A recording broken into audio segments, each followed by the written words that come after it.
Hello, my name is Rod Patterson. I am the CEO and founder of a company called Sounds of Knowledge. And what Sounds of Knowledge does is we go into high school, middle schools, and elementary schools, and we use music to get kids' attention. And once we have that attention, we hit the kids with anti-bullying, anti-drugs, positive messages, and it's a good thing. As a matter of fact, it's a very good thing because we've actually stopped some kids from committing suicide. So not only is it a good thing, but it's also my passion.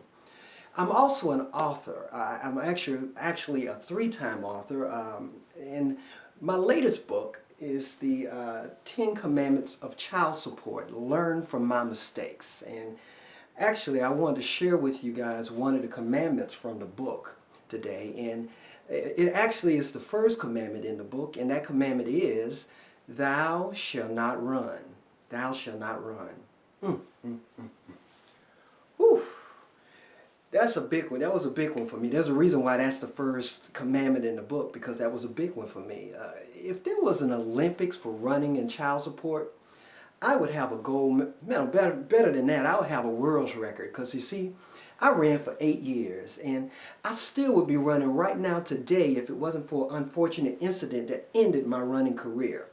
And I'm going to get into that in just a second. But before I do, I don't want you to get it twisted or misconstrued with me running and me being a deadbeat. Because I was never that. You see, I stayed involved in my kids' lives.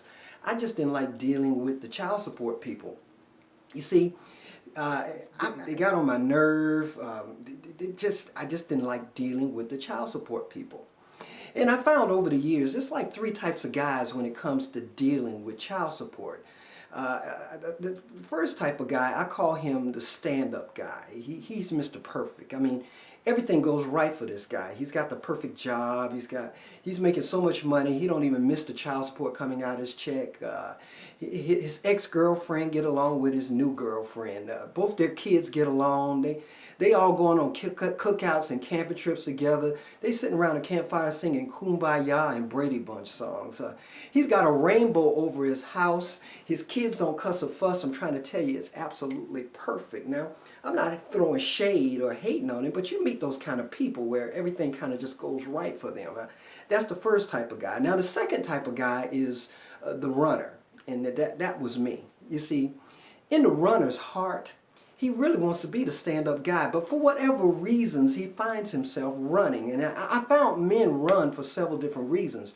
They run because they fear something, they don't understand something, or something that might happen that makes him a runner, like he loses his job or a crazy baby mama. You'll be amazed how fast you can run because of a crazy baby mama, but in his heart, he really wants to be the stand-up guy. That's the second type of guy. Now, the third type of guy is the world famous deadbeat, a whole nother animal, a whole nother beast, if you will. If you ever heard the term, the opposite of love is hate, well, that's not true. The opposite of love is not hate. Hate is still an emotion. It's still a feeling. It's still in the same ballpark.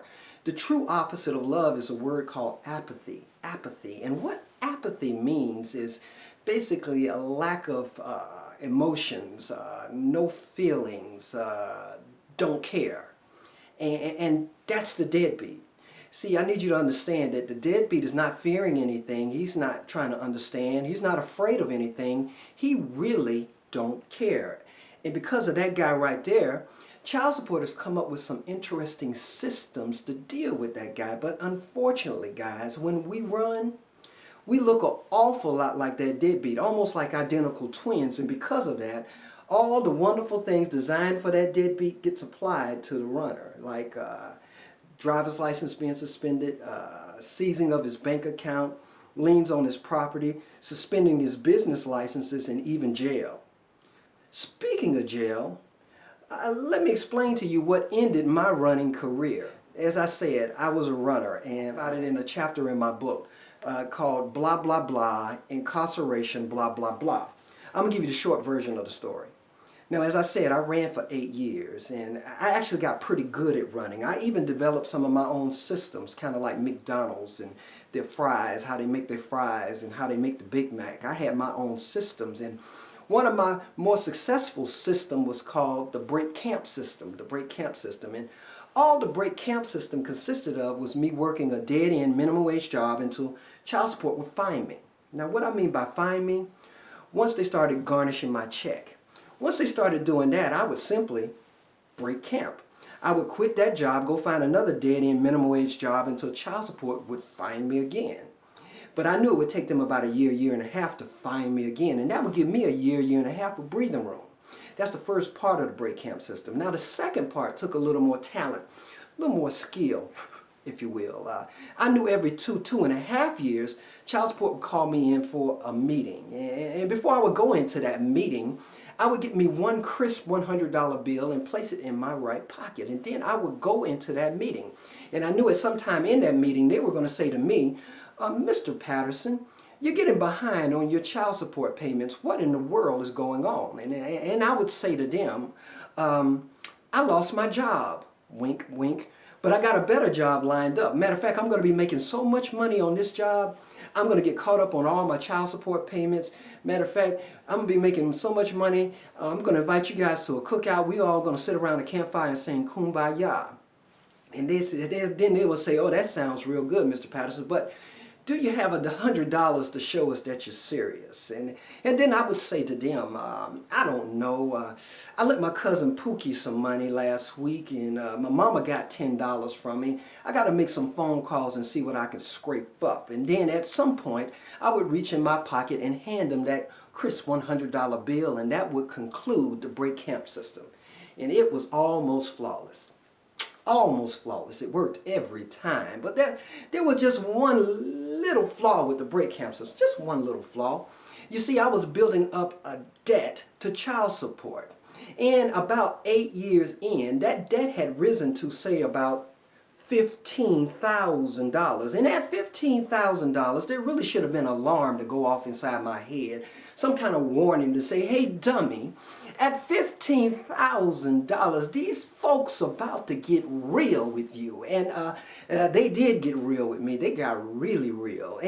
But the sad thing is, they got real with me, and I didn't even know it had gotten real until it was too late. But you know, hindsight is 20/20. Looking back on it all, there were 5 crystal clear red flags that it had gotten real. I just didn't see it at the time. The first red flag was when they called me in that very last time, they didn't call me in for a meeting. No. They called me into a hearing. You see, all the other years, it was meeting. This last time, they called me in for a hearing. That's the first red flag. Now, the second red flag was the location of the hearing. The location of the hearing was way out in the boondocks. I mean, real far out, like 2 bus transfers out in the middle of the woods. Now, you see, all my other meetings with child support was relatively close to my house. I could have rode my bike, skip, or rode my skateboard there, but this hearing was way out in the middle of the woods. That's the second red flag. Now, the third red flag, even Ray Charles could have saw this, but I guess I didn't see it at the time because, you see, I'm a glass half full type of guy. You know, I'm a positive person. But the location of the hearing just so happened to be right next door to a jail. I didn't put 2 and 2 together. I didn't think they had anything to do with it. But now let's fast forward to the hearing itself. I get in the building and I get a little false sense of security because I realize that my hearing is not being held in a courtroom. It's being held in a meeting room. And I don't know why in my mind courtroom equals danger. Meeting room means it's going to be okay. I don't know what I was thinking about. See, first of all, this was no ordinary meeting room. See, this meeting room was equipped with this 100-foot-long oak wood table with 20 black leather chairs surrounding it.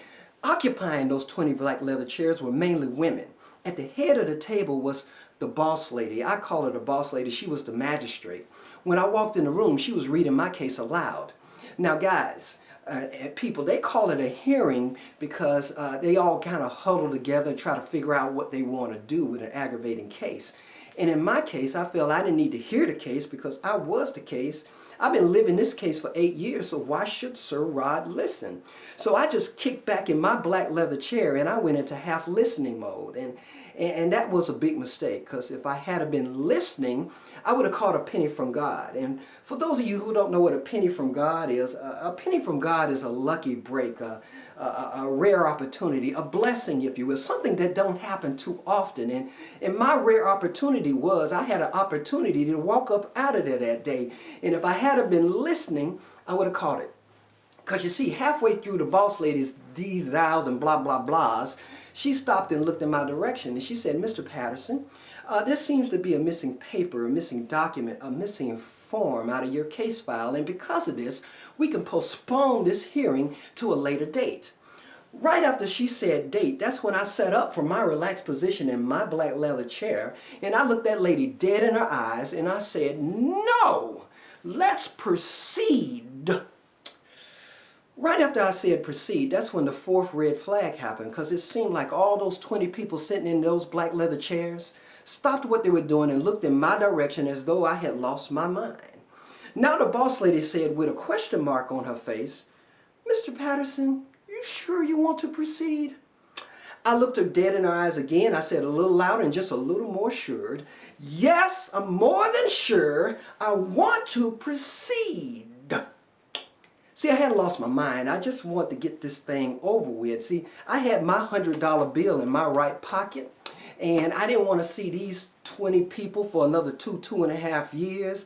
Besides that, we are 2 bus transfers out in the middle of the woods. I got to get all the way back in town. I got people to see. I got places to go. Now the boss lady said with a smile on her face, let it duly be noted that Mr. Patterson wants to proceed. Now, I'm going to be honest with you, she did throw me off with that smile. I thought it was just a tad bit unprofessional. And she proceeded. I returned back to my relaxed position in my black leather chair, and she tarried on. And then about 5 minutes, I'm halfway listening like I do. I hear blah, blah, blah, these and thou, blah, blah, blah, incarceration, blah, blah, blah. That's when I yet again set up from my relaxed position in my black leather chair, because you see, I am no rocket scientist, and I may not be the sharpest knife in the drawer, but I do have a pretty good working vocabulary, and if I'm not mistaken, that word incarceration is another word for, what's the word I'm looking for? It's that word J. Before I could get the J out in my mind, somebody was tapping me on my shoulder, and I looked up and it was a cop. It was a big cop. And he threw me off because he said nicely, excuse me, sir, you want to step into the back for a second? Now that sounded non-threatening. I thought it had something to do with that missing paper, that missing document, that missing form. So I said to the nice Officer Shack, sure, I'll walk with you. Now, as me and Officer Shack are walking alongside this 100-foot-long oak wood table with 20 black leather chairs, mainly occupied by women, that's when the 5th and final red flag happened, because not a one of those 20 people sitting in those chairs would give me eye contact. Matter of fact, I thought I saw one lady crying. I don't know why she was crying, but I definitely saw a tear. Soon as me and the officer cleared that meeting room and the door shut ever so gently, now with a lot of bass in his voice, he said, turn around, place your hands behind your back, you're being arrested for non-payment of child support. And to wrap up this story, I end up having to pay $1,000 or 60 days in jail, or whichever one came first. Now, 1,000 don't sound that bad, but this was back in the day when you could get a gallon of gas for like 70, 80 cents a gallon. I was in jail for 3 days until my girlfriend at the time could beg, borrow, and steal to get that money and get me out. But when I finally got out, from that day forward, child support had my undivided attention, and that ended my running career. So my advice to you gentlemen out there, don't run. Don't run. Because you see, when you run, it only makes you look like a deadbeat. And if you look like that deadbeat, all the wonderful things designed for that deadbeat will happen to you. So don't run. My name is Rod Patterson. I want to thank you guys for listening to my story. I got like, there's 10 commandments. That was just one. There are 9 others. My purpose for this book is threefold. I want to give men and women clarity about a very, very confusing system of child support. Also, I want men to know that they're not alone. We as men, it's a pride thing, and I think it's just a man thing. We try to handle our business on our own, and because of that, we sometimes think that we're the only ones going through what we're going through, and that's not true. And finally, and more importantly, I want to try to save some lives, because you see, nothing breaks my heart more than when I read in the newspaper or I see a news story about a guy having a bad day in court. He feels the world is against him. He feels he's all alone, and because of that, he decides to end his life. And that makes that's a real sad thing to me. That's a real sad thing, because I believe if he had access to a book like mine or come to one of my talks, just maybe it could relieve some of the pressure that he might be under, and just maybe it could give him a glimmer of hope, and just maybe it could turn this situation around. So I think I have a pretty good mission. Thank you guys for your time. Send questions, get the book. If you know anybody that's dealing with child support, or you have kids, or even for the females, if you want to find out why your man is doing some of the crazy things he might be doing, it might give you some insight. So guys and girls, thank you for your time. Inbox me. All my contact information is there. I'm online. Just Google me, Sir Rod Patterson. Peace.